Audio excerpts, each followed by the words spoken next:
So I wanted to take a pause from fantasy fiction content to talk about a real world issue facing us right now with veterans. Sometimes I've had folks tell me that I'm trying to cover too many things on this channel: mental health, dreams, fantasy fiction, neuroscience, Jungian psychology. But the thing is that all of these subjects are interconnected through the imagination. The human imagination is perhaps the most powerful biological adaptation nature has yet devised. I mean, look at us as a species. We're dominating this planet in a way unprecedented in the history of multicellular organisms. The imagination is, after all, what's responsible for not only our greatest creations, but it also may be our doom. The same capacity to overcome trauma and craft stories that inspire generations also created nuclear weapons and advanced torture techniques. So it's all connected. And perhaps nowhere is that more evident than in the struggles of our veterans. We are facing a mental health crisis in our veterans right now. Lethal self harm, drug use, crushing depression, PTSD are at ever increasing levels. Now, we recently saw the government cut back on VA programs that were deemed inefficient. Now, whether you think that's a great idea or a terrible idea, the bottom line is that veterans are in trouble regardless. So this doesn't need to be a political issue because it was already an issue. Now, for me, I'm a veteran too. I served in the military for 10 years, first as an enlisted cook in the Army at Fort Knox, and then as an officer in the Air Force, where I was the mental health clinic director at the only Air Force base in the world to have both bombers and ICBMs, two legs of the so-called nuclear triad. As you can imagine, tension there was sky high. There and afterward, as a civilian doctor, I've treated many veterans and active duty troops with PTSD. And my message for those veterans out there is simply this: you were trained by the most powerful military in the world. You may have seen numerous atrocities, and you may have been forced into no-win situations that involved brutal violence. You were trained to be tough and strong, and you are tough and strong. And I'm not just saying that. There's a saying in medicine: you can't kill a veteran. This is dark humor, actually, and it refers to the fact that our oldest veterans often have a huge number of health problems because they simply won't die. And that's simply because veterans are really the toughest of the tough, physically and mentally. But here's the message: tough is not invincible.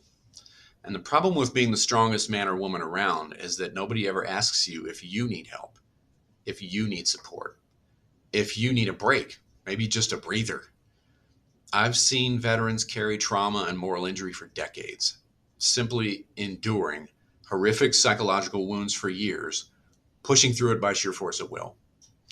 I remember one of my patients put it: I've just been raw dogging it for years. And what he meant by that was just not knowing that asking for help was even allowed. I mean, yes, we all get messages like the ones that I'm giving now: go to get help, blah, blah, blah.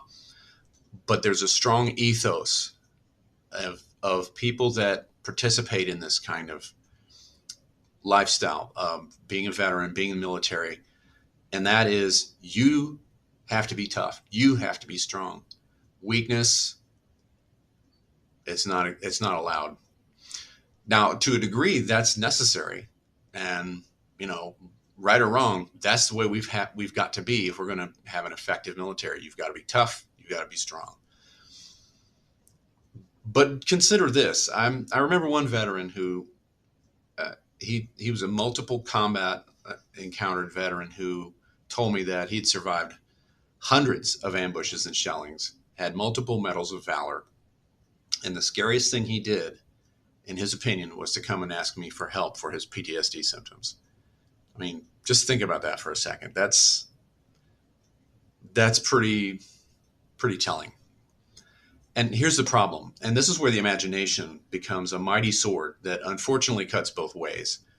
In the popular imagination, many veterans align themselves with some kind or version of a hero archetype. Now, we're talking about the character that has found its way into countless stories, across the globe and throughout history, a man or a woman with tenacity, wit, strength, and above all, fearlessness. This is a being straight out of our imagination. There's plenty of examples of this. You've got Beowulf, Achilles, Indra, Mulan, Hiawatha, Quetzalcoatl, Maui. There's a bunch of them. In modern guys, in like Western modern culture, the hero is still around. We've got Aragorn, we've got Batman, we've got Superman. These characters come to us unbidden, like they're natural products of the imagination. You might say collective unconscious from the Jungian perspective. It's just an easy thing to think, and it's one that we need. It's inspiring. It's powerful. Anyone who kind of seeks to emulate a hero gains in its strength. Simply having some version of this character, real or mythical, lurking around in your mind can give you enough hope to push through the darkest and bleakest scenarios. One of my favorite lines from The Lord of the Rings is when Aragorn, right after Gandalf disappears, perhaps forever, and he just looks at everyone and says, we're just going to have to go on, even if it means we have to go on without hope. That's inspiring. And there's places and times in our life when we are done and we feel like there's no hope, there's no point. And we can remember these characters, even though they're fictional. It doesn't matter. It doesn't seem to make much difference that they're so-called imaginary. And this is the key piece of this, is the imagination. We're using it to help us get through. And I think this must be an adaptation. This is a biological adaptation that we have. But there's a danger here. We can get too close to the sun. The danger of the hero is that we are not the great hero. We are mortal men and women, flesh and blood. The hero is an archetype. It's an ideal. It's perfect. It's incorruptible. Even when they depict these characters as being somewhat flawed, and in the end, they always do the right thing. They always wind up, winning. Even if it's a tragic hero, it doesn't matter. The fact is that these characters are perfection in the way that they manifest in our imagination. And we have to allow ourselves to be mortals. Maybe we're students of the hero, but we can't be the hero. We're limited and imperfect. We're not going to be perfect. So my message really is this: perfection is the enemy of greatness. What do I mean by that?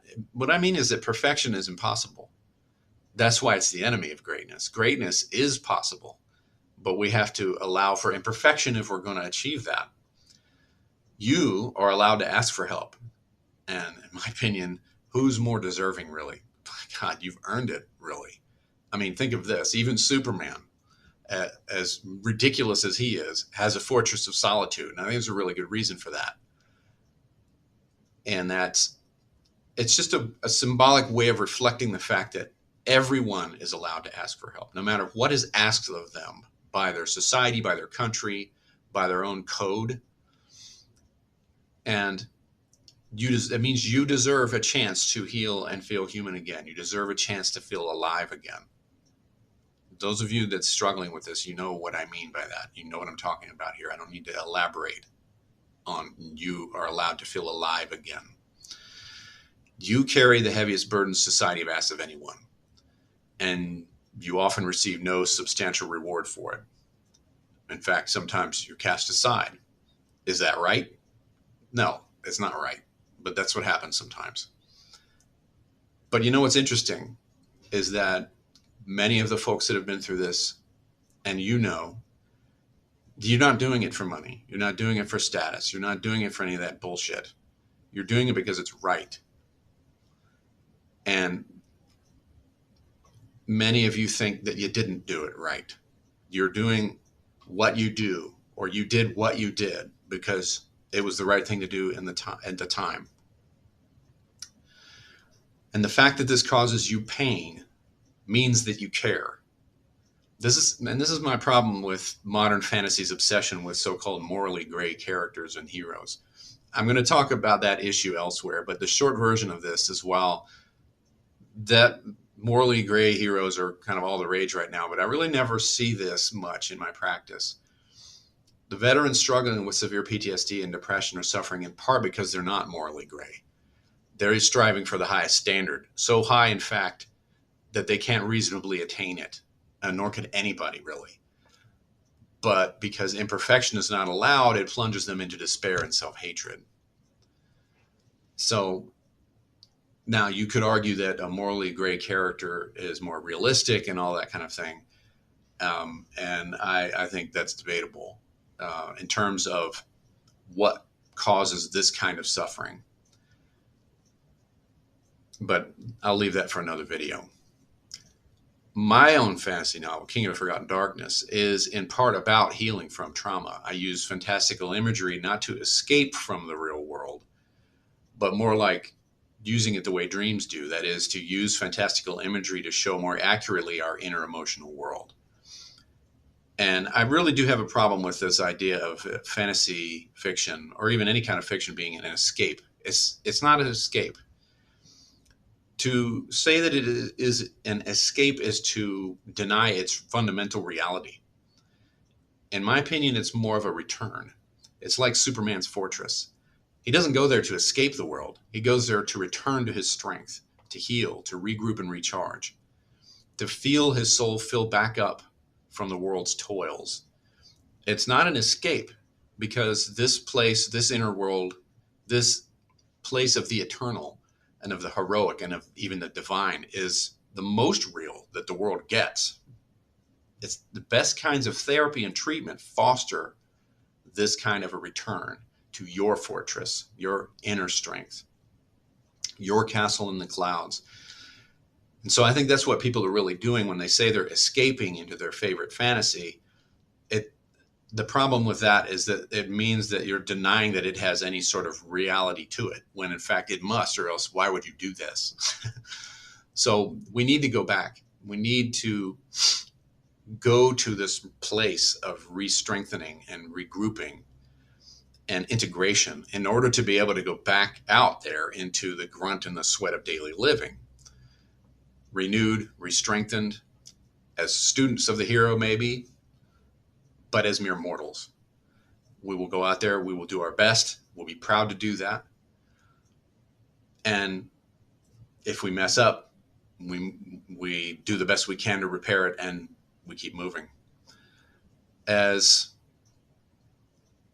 then when you encounter people who say, thank you for your service, having gone through this, it won't feel like an empty platitude to you.